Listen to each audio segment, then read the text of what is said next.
Ladies and gentlemen, it seems like the scent profile, the scent character of the fragrance we're talking about today is going to be one of the most copied or recreated in the fragrance world.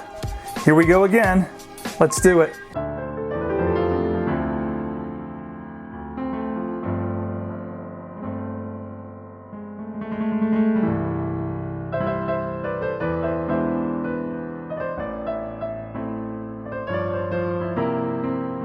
What is up, Frag fam? Welcome back to another video review. In today's video, we're going to be talking about the newest 2019 release from Montblanc. Of course, Montblanc Explorer. Montblanc Explorer has already hit shelves here in the US. It started to hit shelves this month of February, and it's getting tremendous limelight and hype in the fragrance community already, and I'll explain to you why. About a week and a half ago, my assay at my local Macy's, which I normally shop at, called me and said, "Hey Max, we got a new one here from Montblanc. You want to check it out?" I said, "Sure." I was waiting for this. I actually posted about this fragrance back in October of 2018 at the Emporium Scents Facebook group, which is a great fragrance group with thousands of fragrance aficionados like you and I. If you're not a part of that group, you're missing out. I'm going to have the link below. But anyway, needless to say, I went straight to Macy's after work. I picked up this fragrance about a week ago, and I've been rocking it ever since as my daily signature scent or work scent. I'm not sure if you have this available at your neck of the woods. However, if you do have a Macy's, I would suggest either give them a call or stop by and check this fragrance out, because chances are it should be available at your local Macy's as well. Prices and sizes, we're talking about 3 sizes. The one you see here, which is the largest, the 100 ml, which is going to retail for $98.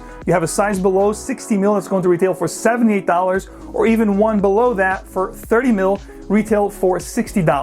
There's nothing really exciting or crazy with the box presentation. However, the bottle is rather chic and very elegant. You have the emblem here at the bottom. At the top, the cap is a heavy metal cap. The sprays are actually pretty good, very strong mist. And I do like this leather-like feel, almost like a linen leather feel that you get around the bottle here, which is black. And you also get a metal emblem of Montblanc right here at the front of the bottle as well. So all in all, a really nice presentation, I might say. Montblanc Explorer is considered a woody aromatic, and the creation of this fragrance was a collaboration between 3 perfumers, Olivier Pichot, Antoine Massendu, and Jordi Fernandez. So what do we get from this particular fragrance, from Montblanc Explorer? So when you first spray this fragrance, you're going to be able to attest that there's a very familiar feel to this fragrance. If you've been part of this fragrance community for quite a while, and you've gotten your noses in a lot of niche fragrance, especially one that's very talked about, you're going to be reminded immediately of that particular fragrance, which I'll review in just a second. So the scent opens up very inviting, very promising, very captivating and alluring.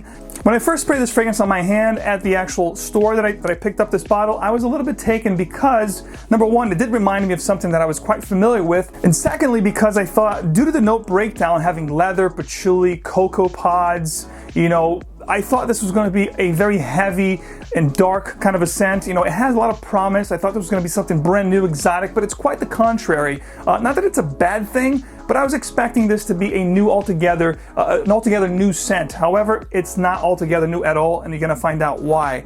But needless to say, it opens up very bright, very effervescent. It has this fizzy bergamot, ambroxan kind of feel. The ambroxan here is going to be very prominent, so if you're sick of ambroxan-based scents, look elsewhere. It's going to have that sauvage, kind of a sharp ambroxan feel to the fragrance. However, it has a very beautiful bergamot up top, I have to say. It was very captivating, very alluring. This fruity vibe that you get was actually very present. I'm going to respray my hand here to remind me of that opening. It is quite nice. There's going to be a lot of alcohol here. It is going to be very synthetic. There's no question about that.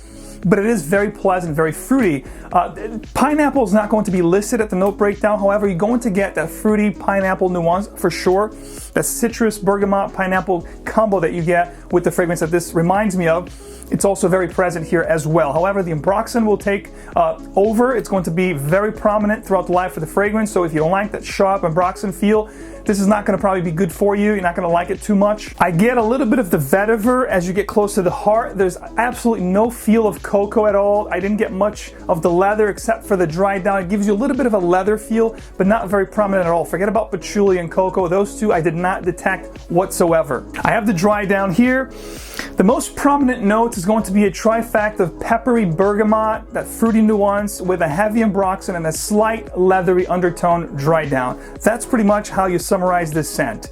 It's going to be a peppery bergamot with the ambroxan enveloping the fragrance.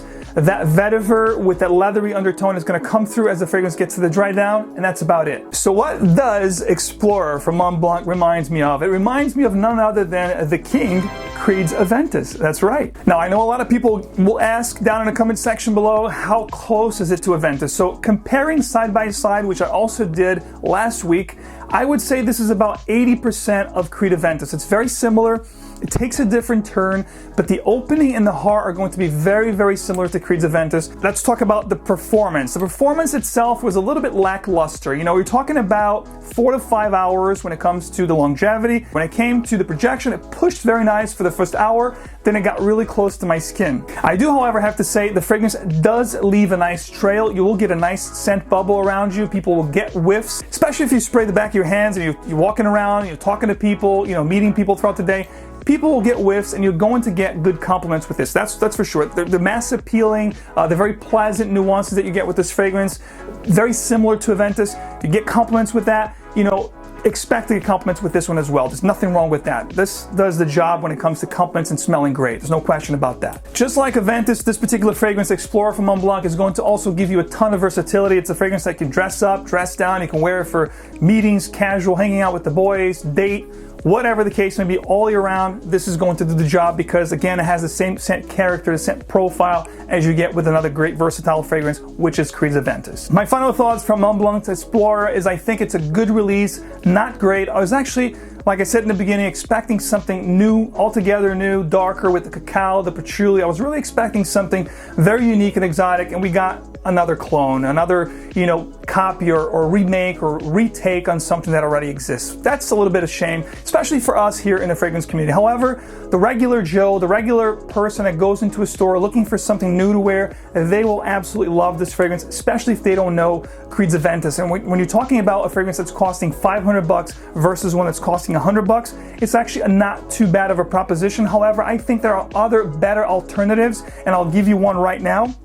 Parfums Vintage has a lot of iterations of Creed's Aventus, and I think they do a fantastic job. I think right now, to this point, with everything considered, all the different clones and all the different houses trying to emulate Creed's Aventus, I can safely say that, in my honest opinion, Parfums Vintage is the one that's really giving Creed's Aventus a run for its money. That's my 2 cents right there. But at the end of the day, you be the judge. You go to your local store, you check a sample of this. Let me know what you think. Let me know what your thoughts are with this fragrance. How do you think this compares to Creed's Aventus? How close do you think this is going to be to Creed's Aventus? Like I said, in my opinion, it's about 80%. If you think this is closer, please, I'd like to read your comments down in the comment section below. Furthermore, I'd love to hear your comments when it comes to fragrances that are trying to emulate Creed's Aventus. What are your top 3 favorites? I'd love to start a conversation down in the comment section with you guys. Ladies and gents, thank you so much for tuning in. If you found this review helpful in any way, shape, or form, please don't forget to show your support. Like this video, subscribe for more, and also don't forget to enable your notification. That way you'll never miss out on future content. Thanks so much for tuning in. Smell well, enjoy your journey, and I'll catch you guys in the next one.